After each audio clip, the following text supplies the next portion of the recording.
Hey, welcome to another episode of the U School Podcast. I'm Scott Schimmel, the host. And today we're talking about, it's honestly one of the best topics in conversations to have through the U School platform. It's talking about helping a kid discover their strengths. I'm imagining you're either a parent or you work with kids if you're listening to this or watching this.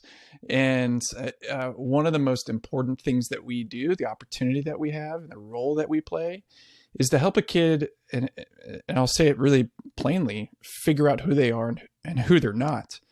And I know for me, I wish in hindsight that I had earlier help in that. I did get the help. I did get the support. I did get the mirroring that I need, the validation, the affirmation, all that stuff. But it was relatively late. It was more like towards the end of college, 21, 22 years old, before I was having any of those kinds of conversations.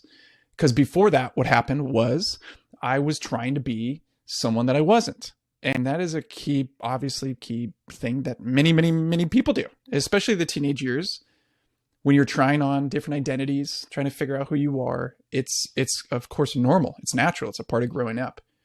But what I did was I decided to be someone that I wasn't. And every adult in my life was like, good, because the thing that I said that I was going to do was something that was really stable. And so here's a few of the problems when it comes to helping a kid discover their strengths. We still have a message, particularly because of college admissions, that students have to be well-rounded. And just by that, nobody is actually well-rounded. No one's designed to be well-rounded, but that's the expectation, the burden, and the pressure. So just by the very nature of, hey, you're going to need to have a 4.4 GPA, you need to have high test scores in SAT or ACT or however that process works. We need you to be good in math. We need you to be good in literature. We need you to be good in languages. We also need you to be good in the arts and the science. I mean, it's so right out of the gates, we're setting up kids to do a really unhelpful process that doesn't set them up well to really discover themselves out. And on top of that, and I know this, I still do this, even though I'm the U School guy. We inadvertently, unconsciously, subconsciously, adults often try to make young people into an image that we want them to be. We see something in them that is also true in us. And so we triple down on that because there's a linkage there. There's a shared interest. There's a shared personality trait or design. And so we really push that. And of course, kids want to be validated. They want to be valuable. And if they hear us saying, hey, you ought to be really good in this because I see it in you, and you're actually kind of aborting a part of the discovery process they need to go through. Adults often, like I mentioned, steer kids towards stability and security rather than their true identity. That's rough. Let me say that again. Adults often steer kids towards stability and security rather than their true identity. Why? Because we feel anxious. We want them to do well. We want them to be off our payroll. We want them to be able to be self-sufficient. And the fear is if we steer them towards what they're interested in and what they're wired for, what if they choose something that doesn't have an income attached or that no one wants to pay them for? And they're constantly disappointed. We don't want them to be disappointed. We want them to thrive and do well. And the biggest metric of that in the adult years is income, getting paid for. But consider what I would say in economic terms, the opportunity cost of living someone else's life. Many of us adults have done just that. And we inadvertently put that same burden on our kids. There's no point in trying to figure out who you are and what you're wired for, because I haven't either. So what you got to do is just pick something, put your head down, do it well, and the rest will take care of itself.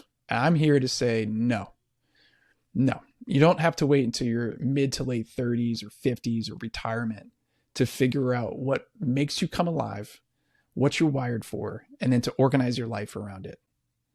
So the real question underneath all of this that we have to ask kids and put the burden of an expectation of an answer on them is, who are you really? Who are you?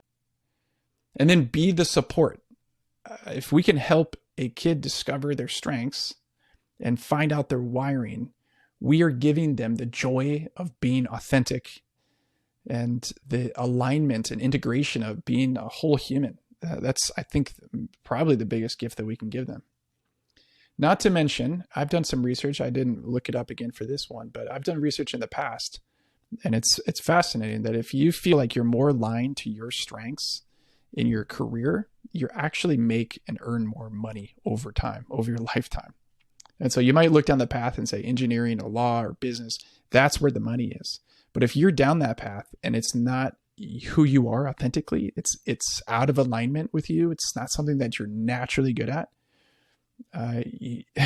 you're not going to do well. You're not going to make as much money as you could have. And that's ironic. So it's not just because we want them to feel good. It's not just because we believe in them or want the best for them. There's also a grounded, logical, rational. If we can help them discover their strengths early, the path that they could get on, and with passion and interest and actual talent, they will earn more money. There's actually a practical reason to do this too. And on the flip side, of course, now if you just kind of look out, and if you're listening to this, it probably means you've hired people before, you have a team of colleagues. Employees don't want well-rounded employees. Employers want people who are passionate and committed and bring energy and talent and unique perspective and solve problems. People who learn and listen and are emotionally intelligent. And the basis, the foundation of emotional intelligence is self-awareness. Not just people who meet expectations, not just people who are drones and show up to work to do a job. So what does it look like to help a kid discover their strengths? Here's a practical way to do it. You start looking to point out things that you see in them that are unique.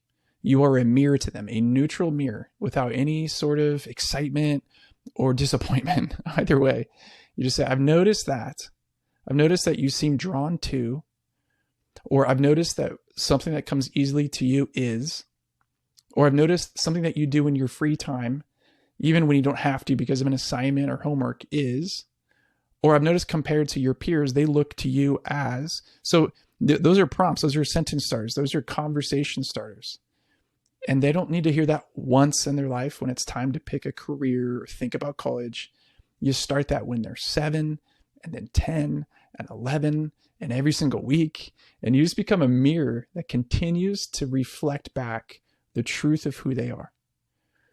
And if, as you do that, as you reflect that, as you start sharing things and start making observations, neutral observations, to help them, the next question, the next set of questions and inquiry would be, and how do you experience it when you do that? So you might tell a kid, hey, I've noticed that when you're around a group of friends, you seem to be the one that comes up with an idea or a plan. That's the observation. And then they can react. Yeah. Oh yeah. Yeah. Right. And then you say, so what is it that you're doing there?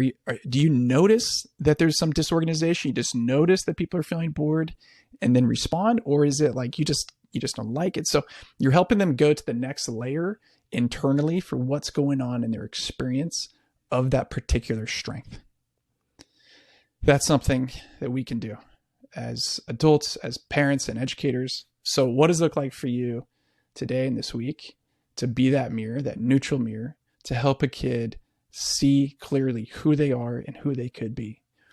What a gift. What a gift. I wish, if you're going to do that, I wish you had done that for me when I was 14 and 16 and 8 and 20. I wish you'd come and do that for me now. So what a gift to bring to other people, to be a neutral mirror, help them see themselves as they really are. Hey, thanks for joining in on the U-School podcast. We'd love to share with you the resources available on our website at theuschool.com. Not just articles, ebooks, worksheets, and other podcast episodes, but specifically, you should know about a free course we have available called the Real Me course. It's digital, it's interactive, and it'll guide you to get clear about who you are and the great story you could tell with your life. So go register for a free account and get started on the Real Me course today at theuschool.com. That's theuschool.com.